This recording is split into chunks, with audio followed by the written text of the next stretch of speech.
Roma, kota abadi, tempat di mana strategi perang dan seni bertahan telah dipelajari selama 2000 tahun. Dan dari kota itu, datanglah seorang jenderal baru ke Bandung. Namanya Federico Barba. Produk Akademi AS Roma, veteran Serie A Bundesliga, La Liga, dan Swiss Super League. Tinggi 1,87 meter, cerdas secara posisional, dominan di udara, dan memiliki kaki kiri yang bisa memulai serangan dari lini belakang.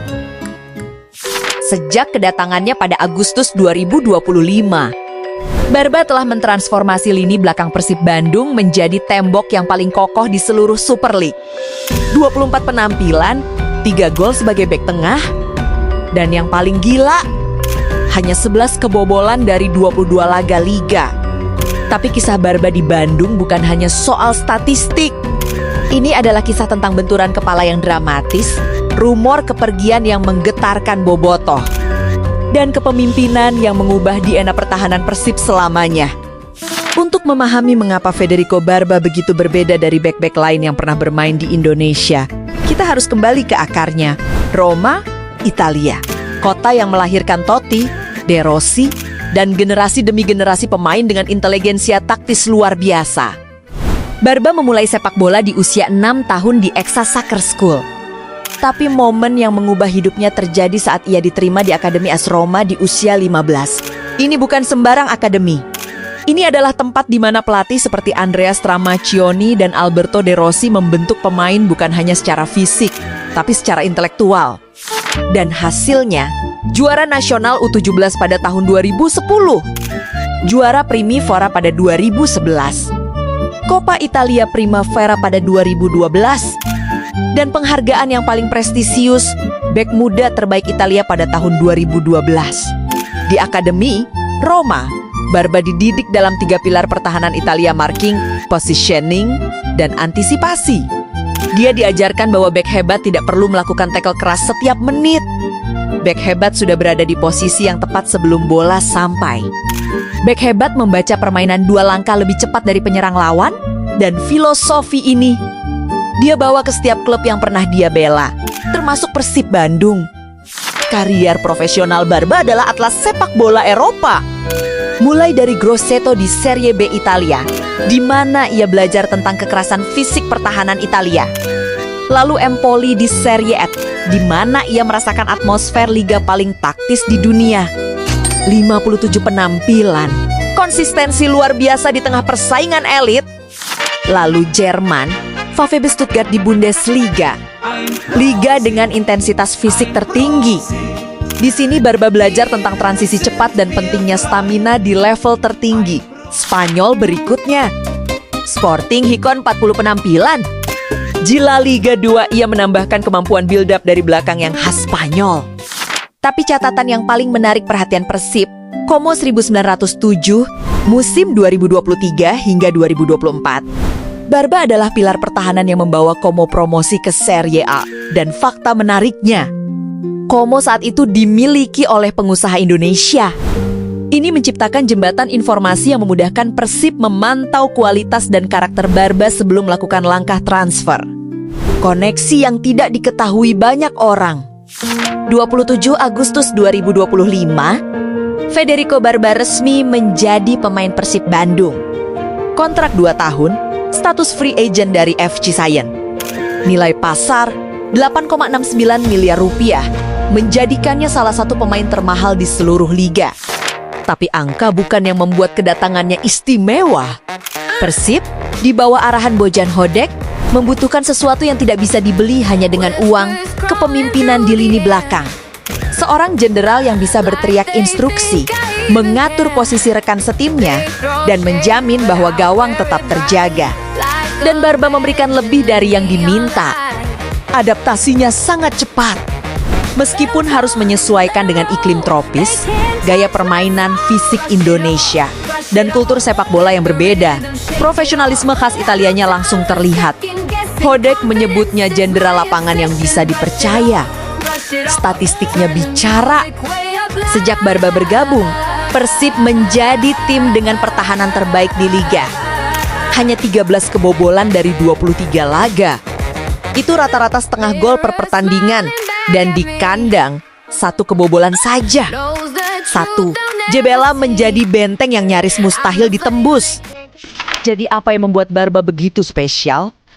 Mari kita bedah secara taktis.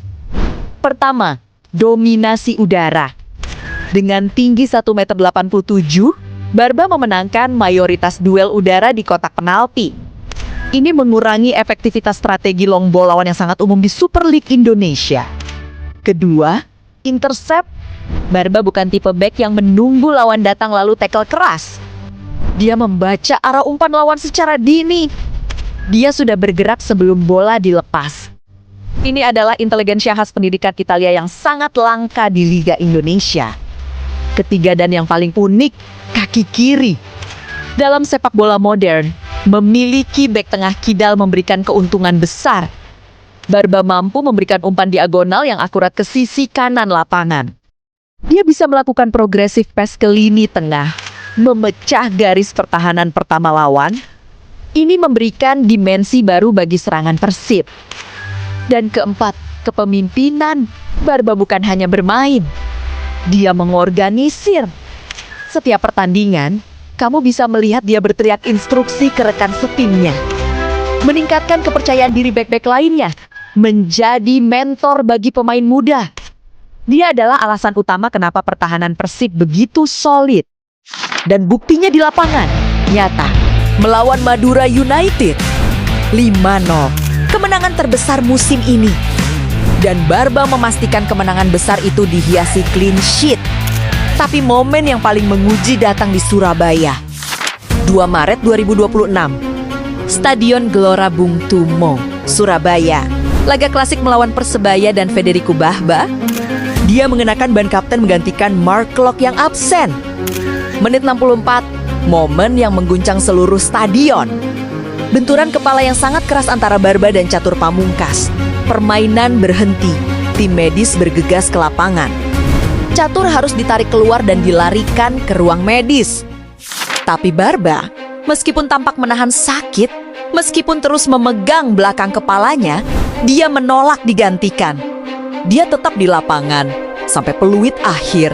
Ini adalah mentalitas Italia. Mentalitas gladiator. Tapi drama tidak berakhir di situ. Setelah laga berakhir 2-2, muncul kontroversi besar. Persib melakukan 6 pergantian pemain, sementara regulasi hanya mengizinkan 5. Media sosial meledak. Persib harus kena WO. Hasil harus dibatalkan. Bobotoh panik. Tapi, operator liga dengan cepat memberikan klarifikasi.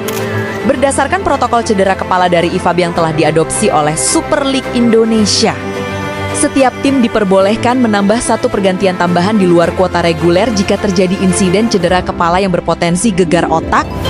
Benturan Barba dan Catur secara otomatis memicu protokol ini. Pergantian ke-6, saat Sergio Castel masuk di menit 88, dinyatakan sah. Persib selamat dari sanksi.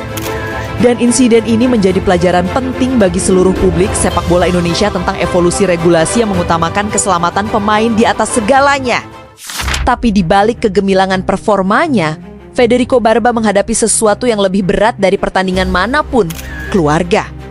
Januari 2026, rumor mengejutkan muncul. Barba ingin meninggalkan Persib. Meskipun kontraknya masih tersisa hingga 2027, bobotoh gelisah. Media sosial panik, jangan pergi. Barba, kita butuh kamu. Ekspresinya yang tampak datar di latihan pun menjadi bahan spekulasi. Spekulasi bermunculan. Aris Thessaloniki Pescara, apakah ada tawaran dari Eropa? Apakah dia tidak betah? Tapi kenyataannya jauh lebih manusiawi. Barba mengklarifikasi bahwa keinginannya kembali ke Eropa bukan karena masalah finansial atau ketidakpuasan. Ini murni tentang keluarga yang mendesak. Situasi yang tidak bisa ditunda. Dan dengan integritas luar biasa, dia meminta maaf kepada bobotoh. Umuh Muhtar dan manajemen Persib bergerak cepat. Setelah komunikasi intensif, dipastikan Barba akan tetap sampai akhir musim. Dan sejak klarifikasi itu, Barba menunjukkan komitmen yang lebih tinggi lagi, bermain dengan hati. Membuktikan bahwa meskipun pikirannya mungkin sebagian berada di Italia, Tubuh dan jiwanya 100% untuk Persib. Ini adalah sisi manusiawi sepak bola yang sering dilupakan. Pemain asing bukan robot. Mereka punya keluarga, punya kerinduan, punya situasi darurat. Dan cara Barba menangani semuanya dengan transparansi dan integritas, itu yang membuat dia bukan hanya bek hebat, tapi manusia yang dihormati. Terlepas dari apakah Federico Barba akan tetap di Persib musim depan atau kembali ke Eropa, warisan yang telah ia tanamkan akan bertahan jauh lebih lama dari kontraknya. Barba telah menetapkan standar baru bagi bek asing di Indonesia. Bukan hanya soal fisik, bukan hanya soal tinggi badan dan kekuatan. Ini soal inteligensia taktis, soal kemampuan membaca permainan, soal kepemimpinan vokal di lapangan, soal memulai serangan dari lini belakang dengan kaki kiri yang presisi. Dan lebih dari itu, dia adalah mentor. Bek-bek muda Persib seperti Dion Mark belajar setiap hari dari bagaimana seorang produk AS Roma bersiap, berlatih, dan bermain. Ini adalah transfer ilmu yang tidak bisa diukur dengan angka. Persib Bandung berada di jalur yang tepat untuk meraih hat-trick juara Super League. 54 poin dari 23 laga, peringkat 1. Dan di jantung keberhasilan itu, berdiri seorang pria dari Roma yang memilih Bandung sebagai medan pertempurannya. Menurut kalian, haruskah Persib mempertahankan Barba dengan cara apapun atau menghormati keputusannya untuk keluarga? Dan jika dia pergi, siapa yang bisa menggantikan Jenderal Italia ini? Tulis pendapat kalian di komentar. Subscribe untuk kisah pemain dan analisis taktik mendalam berikutnya.